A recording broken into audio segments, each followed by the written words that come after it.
ऐसा गीत बजावा सुना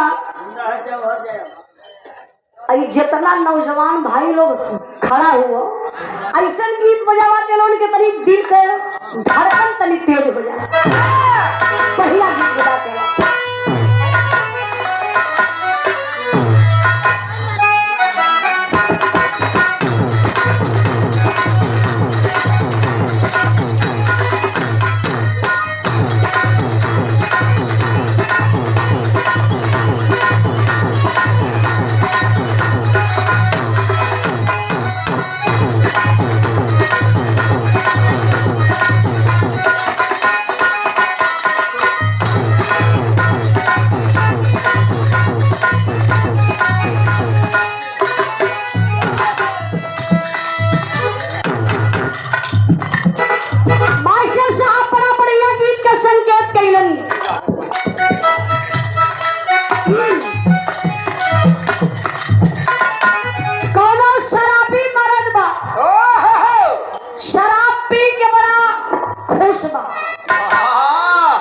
अच्छा तो शराबी कबो नाराज होबे ना करेगा ना ना खाली आधी व्यवस्था बन जब रात में पी के झगड़ा करिए सवेरे का एकदम फ्री हो जाए माइंड फ्रेश हो जाएगी।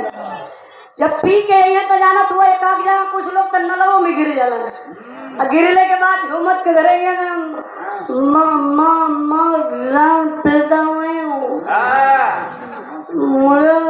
प्रधान जबरी पिया अब प्रधान जी का कौन दोष बा। प्रधान जी तो के जबरी दारू पियावत हो। मेहरारू कहाँ से आ रहे हो? मेहरारू बड़े गुस्सा में बा का थो मेहरारू बड़ा परेशान बा। बैठा देला सोई दुआरे कल सुना दरुआ पिएला तू पिया लेकिन हमारे को रिक्वेस्ट बा। देखा मेहरारू के तने बढ़िया सोच का बा मास्टर साहब कहत बा का कहले बा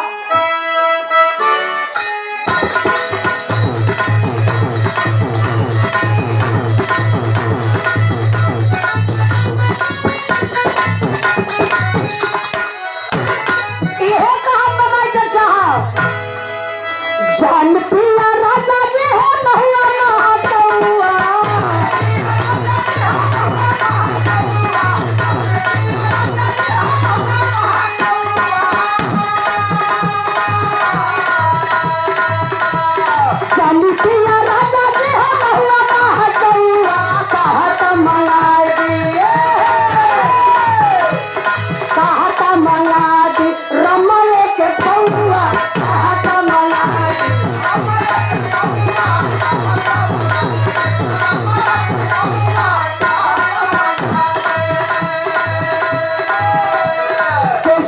रुपये में 1000 बाटे खतरा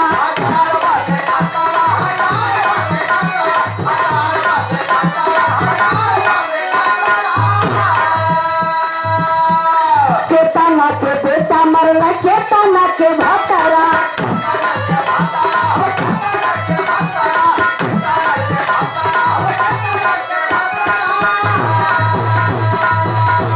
महंगा चीज मांगा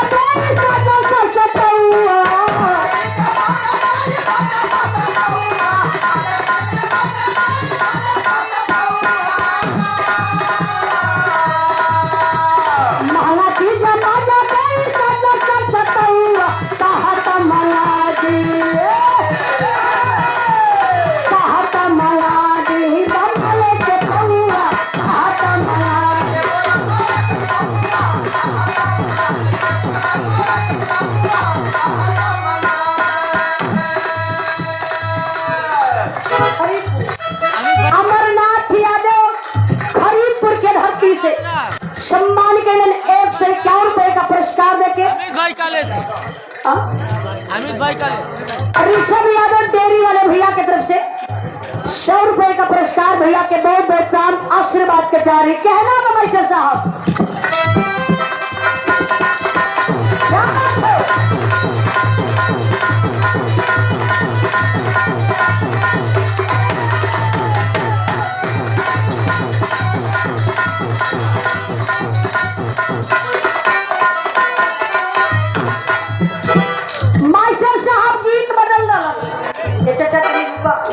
खाना के देखा हारमोनियम कम करो। हारमोनियम हल्का कम करावा, बहुत ज्यादा बोल देता, फरियाए कुछ न दे। कोनो नई नई दुल्हन बा, रात के बेचारी के कमर में चोट लग गई, यह करवटी से वह करवटी जात बा। आ गईले के बाद बेचारी वही पावा के यहाँ बैठ के अपन कमरिया दाब के बैठल बा। देखलस अपने देवर के, कहलस अगर देवर से कहब तो बड़ा मजाक करी, सास से कहब तो ससुई हमार ताना मारी। लहुरी ननद के बोलाई के ननद कहले बा, का कहले बा?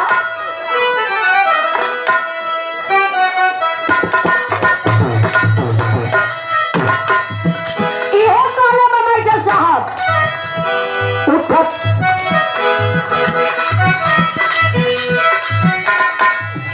उठते डरा धोला, बैठते